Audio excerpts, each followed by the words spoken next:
So, dear students, we'll be talking about anencephaly and microcephaly as neural defects and infections. This is what our agenda is for today. We'll be talking about these two issues and we'll try to compare what are the comparison ground between these two. Anyways, these are some birth conditions जो कि neural deficit के तौर पर हमें नज़र आती हैं. So, we begin with the slides. Anencephaly.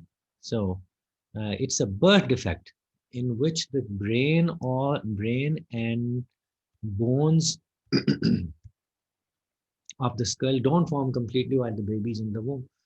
तो चूंकि एक डेवलपमेंट का एक इशू था, एक ऐसा इशू था कि somehow the development was not good, development proper नहीं थी, impaired थी डेवलपमेंट, और उसकी जो ब्रेन की जो बोन्स हैं they have not actually been developed for some reason.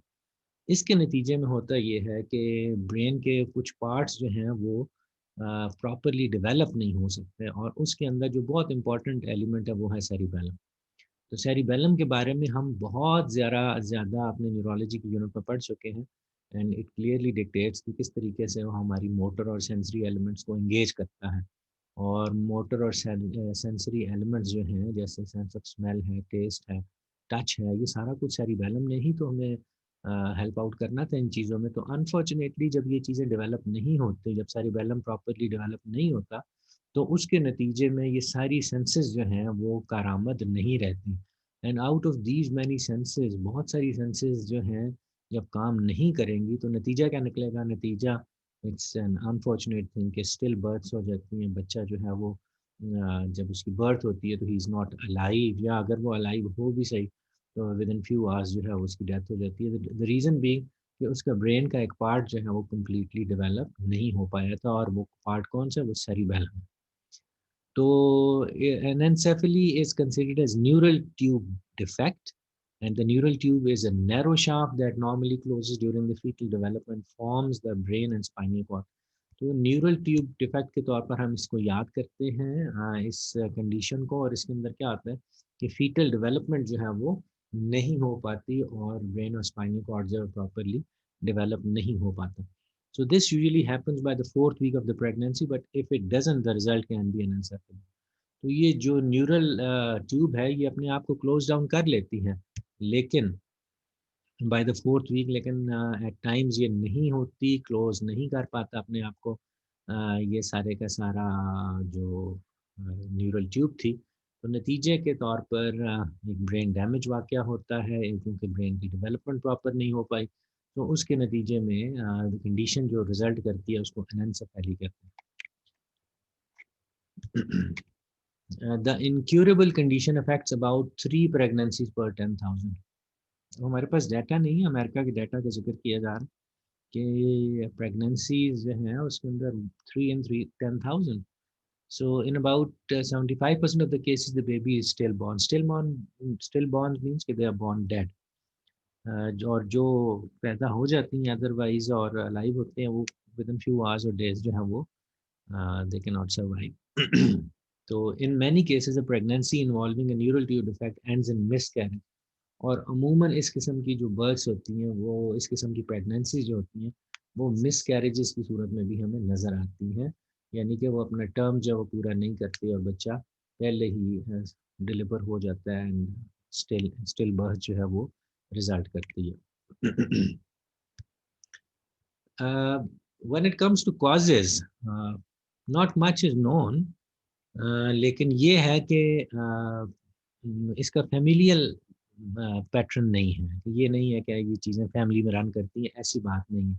हाँ, ये ज़रूर है कि मदर जो है वो अगर किसी ऐसे एनवायरनमेंट में काम करती है जहाँ टॉक्सिन्स हैं या मेडिकेशंस लेती हैं, या वाइल ड्यूरिंग प्रेगनेंसी वो बहुत ज़्यादा एक्सपोज होती रही है हीट को, हीट मीन्स के हाई टेम्परेचर्स में काम करती रही है, तो उसके नतीजे में दिस कैन हैपन. और इसके अलावा जो बहुत इम्पॉर्टेंट चीज़ जो नोटिस की गई रिसर्च के दौरान, फोलिक एसिड की कमी से भी ये इस कंडीशन जो है वो अराइज हो सकती है. तो अब तो खैर प्रेगनेंसी के दौरान फॉलिक एसिड इसीलिए दिया जाता है माओ को, ताकि इस चीज़ को अवॉइड किया जा सके, बिकॉज रिसर्च ने ये बार बार साबित किया है कि ये इस किस्म के डिफेक्ट्स जो हैं वो फॉलिक एसिड की कमी से पैदा होते हैं. और एक और कंडीशन भी इसके साथ लाइकली अराइज होती है जिसको कि स्पाइना बाइफिडा कहते हैं. अब स्पाइना बाइफिडा के will have another class on spina bifida. तो बेसिकली ये अगेन आपके जो स्पाइनल कॉर्ड है उसका इशू है, और I explain it in the next class. लेकिन for the time being so far what we know is के encephaly इज अ कंडीशन जिसके अंदर एक बच्चा जो है उसका सेरिबेलम डेवलप नहीं हो सकता, और उसकी प्राइमरी रीज़न यही है कि the mother had some medicine और एक्सपोजर टू सर्टेन कंडीशंस, और फॉलिक एसिड की कमी थी, और ये पैटर्न जो है फेमिलियल नहीं है। तो whatever the reason may be, today we realise कि अच्छी जो है support while during pregnancy period will certainly address to this issue, और इसकी लाइक्लीहुड को कम किया जा सकता है। सो इसकी डायग्नोसिस के लिए बड़ा इम्पोर्टेंट है कि यू नीड टू नो कि दोनों सूरतों में इसकी जो है वो फाइंड आउट किया जा सकता है कि if the case is like anencephalic child और व्हाटएवर, तो उस केस में ये याद रखिएगा कि एनेंसेफेली जो है उसको फाइंड आउट करने के लिए कई किस्म के टेस्ट किए जा सकते हैं, जो कि वाइल ड्यूरिंग इन द वूम, जिसको कि ब्लड टेस्ट के ज़रिए किया जा सकते हैं, माइनोसेंटेसिस के ज़रिए किया जा सकते हैं, और अल्ट्रासाउंड के ज़रिए इसको कैलकुलेट किया जा सकता है, और फीटल एमआरआई, बच्चे की एमआरआई भी की जा सकती है। सो इसमें ब्लड टेस्ट के बारे में तो आप वाकफियत रखते हैं, जो ब्लड टेस्ट करके और उसको जब रूल आउट कर किया जाता है कि इसके अंदर कोई चेंजेस हैं या नहीं, पता चल जाता है कि the child has got issues और नॉट। बिल्कुल इसी तरीके से अमाइनो सिंथेसिस, बच्चे का जो बच्चे के सराउंडिंग के अंदर जो लिक्विड पाया जाता है, that liquid is taken out and studied, and it can reveal if there is a change in the consistency, or if there is something uh, which can be detected in that particular liquid, तो amino synthesis के ज़रिए भी हम rule out कर सकते हैं कि हमारा बच्चा एनेंसेफेलिक है या नहीं है, या फिर अल्ट्रासाउंड के ज़रिए भी उसका हेड का साइज़ और उसके सर्कमस्टांसेस जो है वो देखे जा सकते हैं। तो जिससे हमें अंदाज़ा हो जाता है कि बच्चे की जो स्कल है उसकी क्या कंडीशन है। All in all we need to understand कि ये एक ऐसा बर्थ डिफेक्ट है जिसको कि हम डायग्नोज तो कर सकते हैं इन 3-4 तरीक़ों से, लेकिन इसका जब एनवायरनमेंट के साथ रिलेट किया जा सकता है तो mother's health while during pregnancy, उसकी मेडिकेशन, उसका एक्सपोजर बहुत इंपॉर्टेंट है, फॉलिक एसिड बहुत इंपॉर्टेंट है, और हाउ डज़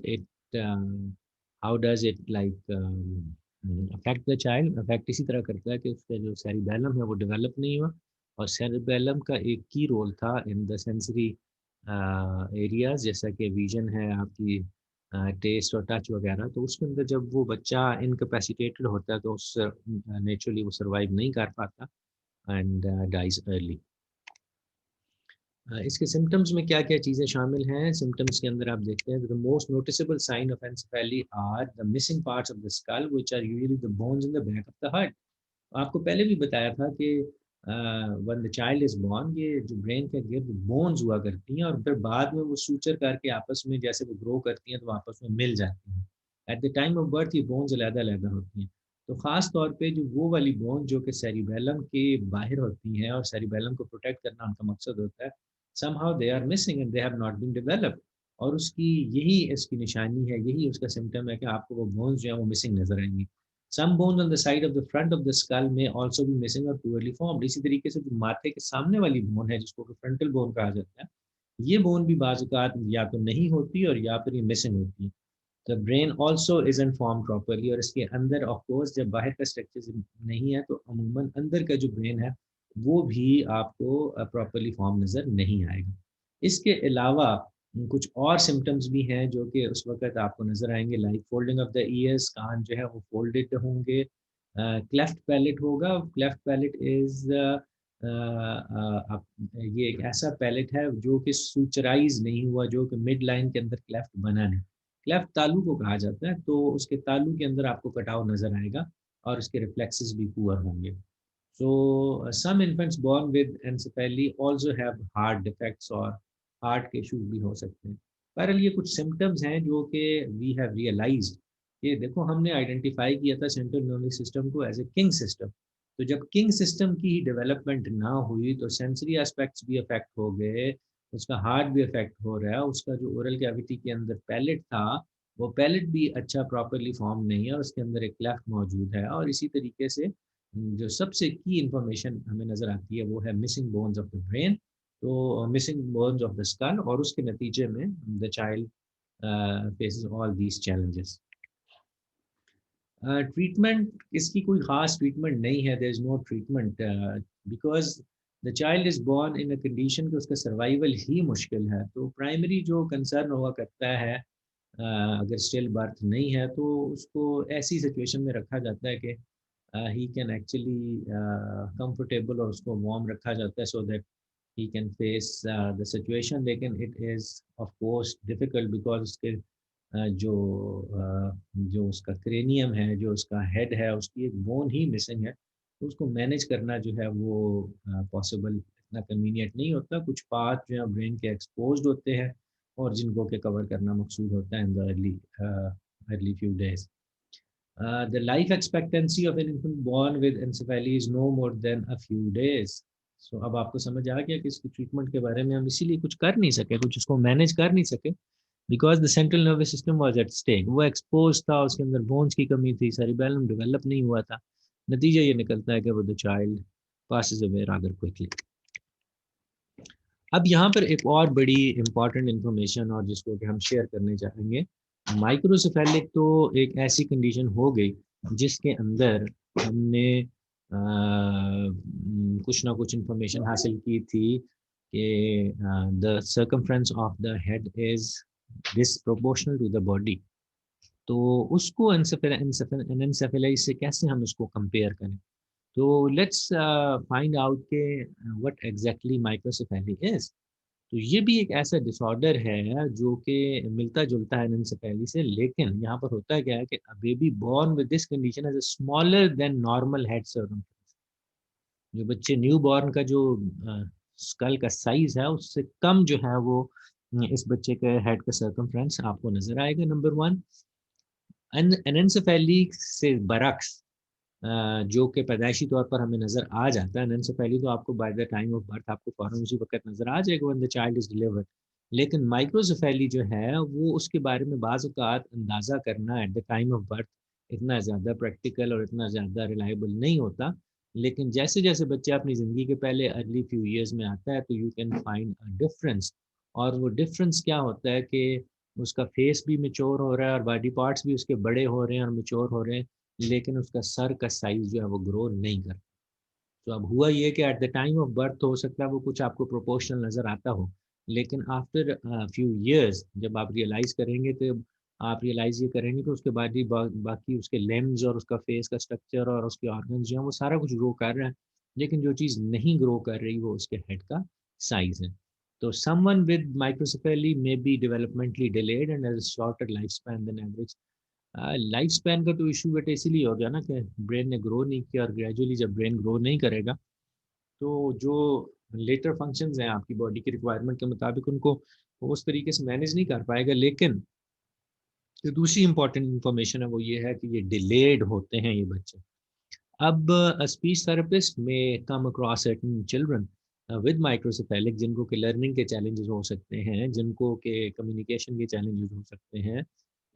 ऐसे बच्चों को ऑफ कोर्स रिटेंशन के अंदर प्रॉब्लम हो सकते हैं। These children tend to be hyper active as well. तो ये वो एक स्पीच थेरेपिस्ट का क्लाइंट ऐसे केसेस बन सकते हैं जिसके अंदर ये डेवलपमेंटल डिलेज आपको नज़र आ रहे हैं। तो वो डेवलपमेंटल डिलेज उसकी फ़िज़िकल डेवलपमेंट के अंदर भी आपको नज़र आएँगे, उसकी स्पीच डेवलपमेंट के अंदर, उसकी कॉग्निटिव डेवलपमेंट के अंदर, उसकी साइकोमोटर डेवलपमेंट के अंदर, ये सारी की सारी चीज़ें आपको डिलेड नज़र आएँगी। तो at times these children are reported in the clinic where a speech therapist has to contribute his way. So ये मैंने आपको जो इन्फॉर्मेशन शेयर की है इस बारे में, if you have got any questions तो आप अभी मेरे से क्वेश्चन कर लें so that we can start with the next one.